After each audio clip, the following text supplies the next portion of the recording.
Boa noite, eu sou a doutoranda Rosemary da Luz, minha orientadora é a doutora Nilce Vieira Campos Ferreira. Vou apresentar o artigo Trajetória da Radiodifusão, o caminho da Rádio Sociedade do Rio de Janeiro. Então, esse artigo ele faz parte do JOPECAL, o Encontro de Jovens Pesquisadores e Pesquisadores do Centro-Oeste e Norte do Brasil e da América Latina, um evento nacional e internacional. Esse estudo faz parte da pesquisa de doutorado em andamento do Programa de Pós-Graduação em Educação da Universidade Federal de Mato Grosso, desenvolvida no Grupo de Pesquisa em História da Educação, Acervos Históricos, Institucionais e Gênero GPEG. A radiodifusão, ao longo de sua trajetória até os dias atuais, é usada como instrumento de comunicação com a finalidade de mobilizar a população. Então, o objetivo desse artigo é analisar o percurso da radiodifusão em nosso país. Assim, reviver os documentos é dar um novo significado ao que for esquecido. A nossa pesquisa bibliográfica e documental. O passado é, por definição, dado que nada mais modificará, mas o conhecimento do passado é uma coisa em progresso, que incessantemente se transforma e aperfeiçoa. Bloch. Então, em 7 de setembro de 1922, em comemoração ao centenário da independência, o presidente da República, Epitácio Pessoa, faria um discurso de abertura. E para transmitir o pronunciamento do presidente, fora instalado no alto do Corcovado um transmissor de pequena potência, aonde esse discurso ele seria proferido ao maior número das pessoas que ali perpassavam neste momento da comemoração do centenário. Além do discurso, no decorrer do evento, seriam ali transmitidas palestras, conferências, discursos, como também seriam transmitidas músicas. Fazia parte da organização das solenidades para este momento. Nós temos em 20 de abril de 1923 a fundação da primeira estação via rádio, a Rádio Sociedade do Rio de Janeiro. A Rádio Sociedade do Rio de Janeiro foi fundada por Henrique Moris e Edgar Roquette Pinto, dois jovens intelectuais que almejavam levar as transmissões da rádio ao maior número de população e também levar cultura, conhecimento científico e também a educação popular. Então, Horta coloca para nós que levar a cada canto um pouco de educação, de ensino e alegria. De 1923, ainda o sistema de radiodifusão funcionava sem o aparato de uma legislação. Quando, em 1924, nós temos o decreto 16.657, que ele vem fazer referência à radiodifusão em nosso país. Mas dentro desse decreto, no seu artigo 63, ele abordava que todas as estações particulares, emissoras ou receptoras, elas seriam inspecionadas pela repartição geral dos telégrafos todas as vezes que julgar conveniente, ou seja, o governo ainda tinha governabilidade de poder ali opinar a respeito do que era transmitido pela rádio.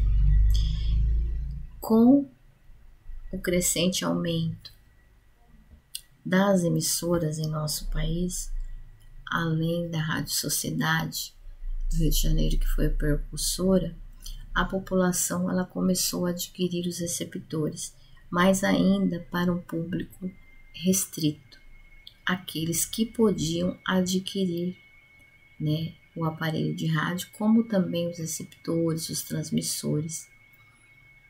A população que não obtinha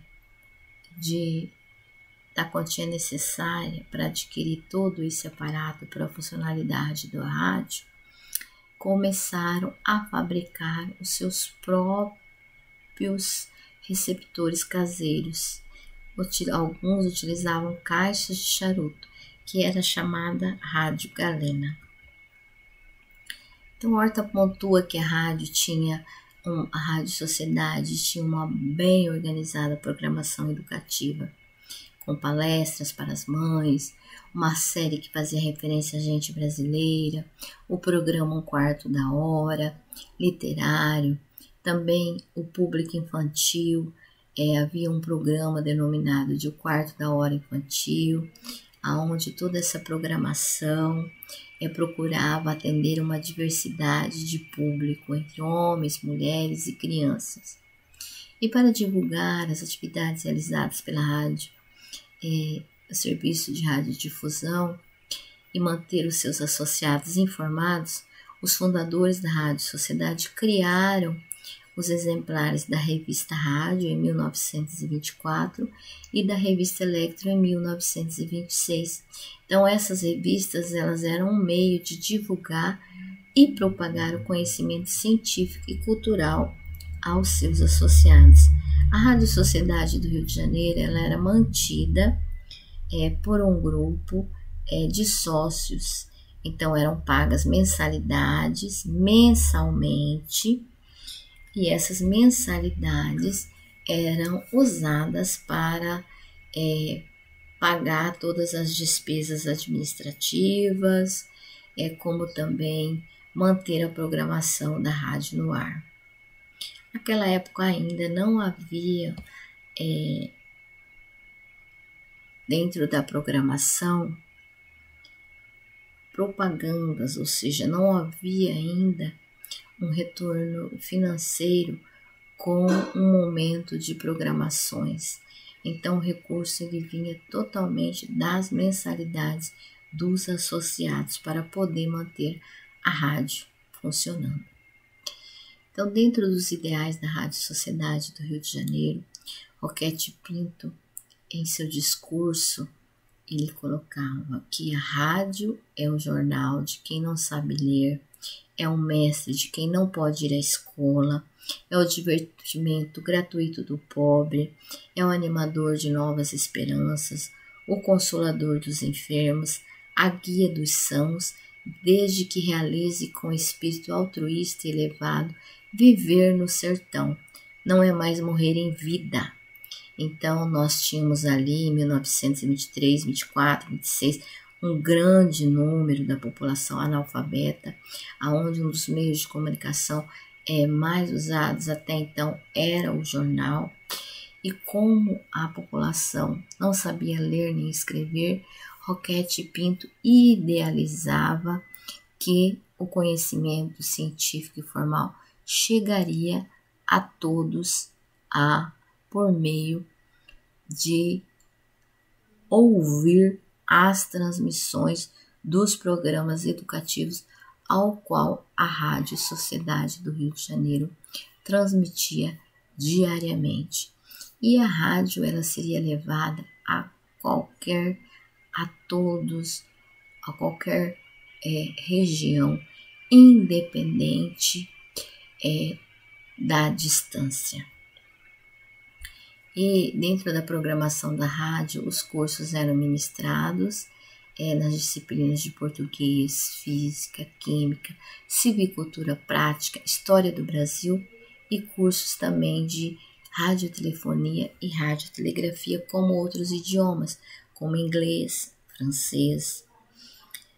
Além das oficinas práticas aos associados do Rádio do Rio de Janeiro, eles podiam usufruir de outros serviços, como uma sala de leitura e biblioteca, que ficava localizada no Teatro Municipal, e era mantida pelos recursos financeiros da rádio, mediante o pagamento das mensalidades dos associados. Em 7 de setembro de 1936, a emissora da Rádio Sociedade do Rio de Janeiro é doada ao Ministério da Educação e Saúde.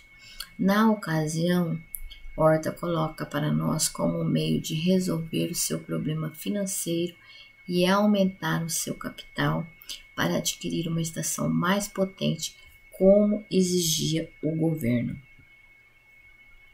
Então, a programação da rádio era variada, os cursos eram ministrados por professores, doutores, especialistas e compreendiam diversas áreas do conhecimento. E também eram ministradas aulas de inglês, francês. Então, a Rádio Sociedade do Rio de Janeiro foi a precursora do serviço de radiodifusão em nosso país, tendo um importante papel para o desenvolvimento educativo, por meio das transmissões diárias dos cursos relacionados à educação formal. Nós agradecemos a todos e a todas, que tenhamos um ótimo, excelente, maravilhoso evento. Nós deixamos aqui nosso e-mail rose.eja@gmail.com. O nosso muito obrigada.